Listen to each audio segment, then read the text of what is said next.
Hey friends, so good to see you. This is week 10 of our art class for kindergarten, 1st and 2nd grade. This week we are going to be drawing some pattern pumpkins. So just like we've been working on our patterns the last few weeks, we're going to be adding some more and designing some really cool pumpkins. Let's get started. Have you guys seen any weird looking pumpkins this year?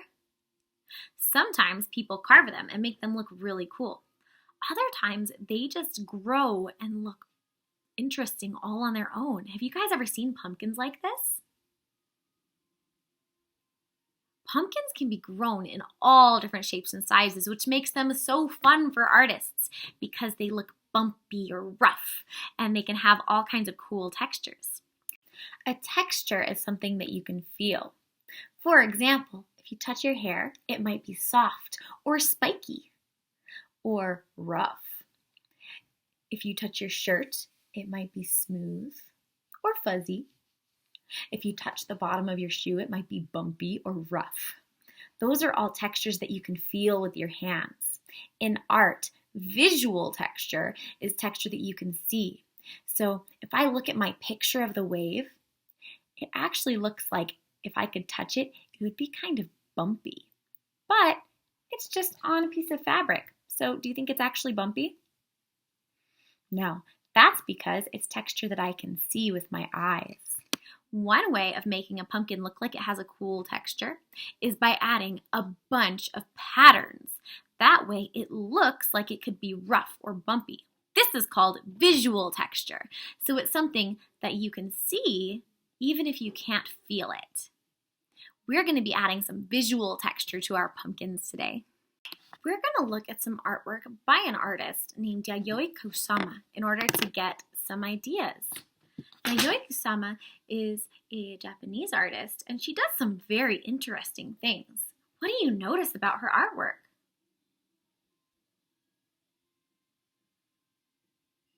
Yayoi Kusama really likes polka dots and patterns and she decorates a lot of things with them. We're going to be thinking about how we can decorate our pumpkins with some patterns. Just like usual, I think it's best to start with a pencil when we're sketching so that it's easier to erase if you do something that you don't like.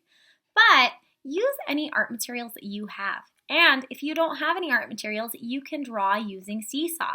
If you need help, ask an adult or talk to me. Send me a message and I'll definitely help you. I'm going to start by drawing a tall, skinny oval somewhere in the middle of my page. This is going to be the center of my pumpkin. Next, I'm going to do a letter C and a backward C on the edges. This is going to be the next ridge or bump on our pumpkin. And then we're going to do the same thing again to complete the outside edge of our pumpkin. So a C and a backward C. So it looks like it's bumpy. Now we want it to look more like a pumpkin, so we're going to add a stem. So right here over the middle bump, we're going to add a little curved line. And then I'm going to do another little curved line back. So it looks like our pumpkin has a stem. Now we want our pumpkin to look 3D. So just like we've talked about with our light and shadows before, if we have light coming from this side, where are the shadows going to be? On the other side, right? So on every one of our bumps, we're going to be adding some shadows. For me, it's easier to start in the middle one. So if my light's on this side, I want my shadows to be on this side. So I'm going to put a little bit on the bottom and on that edge. All right, and I'm going to do that to all of my little ridges. And the shadows won't be quite as big on this side since this is the side that's closer to the light. But we're still going to draw some little shadows because we want it to look like our bumps are sticking out. All right. Now that we have our shadows on our pumpkin, we want shadows around our pumpkin. So again, if the light's coming from this way, then our shadow is going to be going that way on the other side. So I'll go ahead and draw my shadow going this way on my page. All right.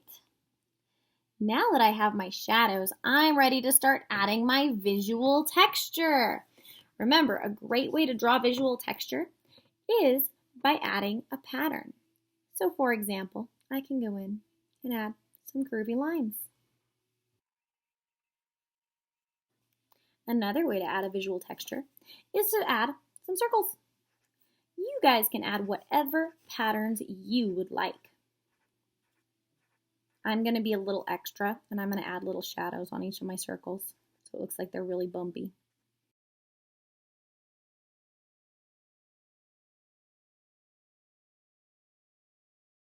All right, now that I've added my 1, 2, 3, 4, 5 different patterns to my pumpkin, I'm ready to start coloring.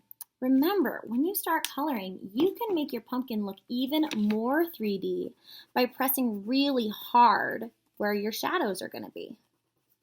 And so even though I have a black shadow down here, I'm going to do a little bit more of a shadow up here, and then I'm going to press softer on the rest of my page. You don't have to just make your pumpkin orange. You can add all kinds of other colors if you want. But notice I'm making my color darker in the areas where my shadows are by pressing really hard. And I accidentally broke my crayon, but that's okay. Just be careful.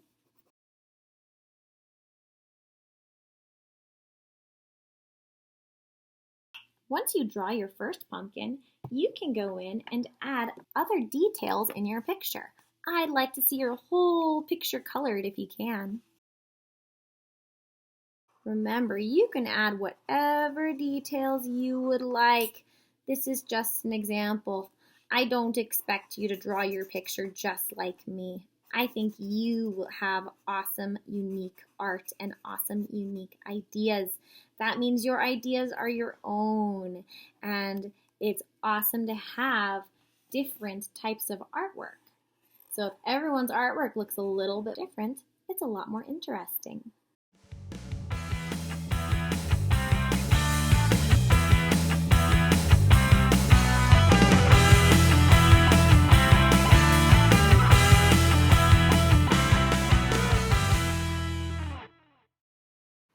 Here's your objectives.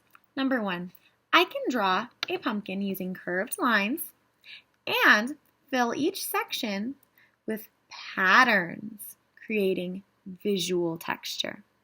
Number 2, I can add shadows to my pumpkin in order to make it look 3D. Sus objetivos en español.